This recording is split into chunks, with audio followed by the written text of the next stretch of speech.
debes saberme, ¿para qué vas a vivir si tú nunca me has querido? Solo para ser mujer, dañarla hipócritamente, diciendo que me amaste sinceramente.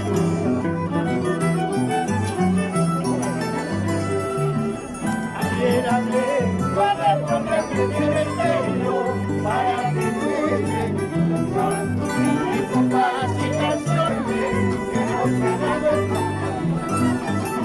Ayer hablé con el guardia que se me peleó para que juegue y con paz y canciones que no se han dado.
Adiós juventud, vida pasajera, adiós juventud.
amor verdadero, donde se encuentra amor verdadero.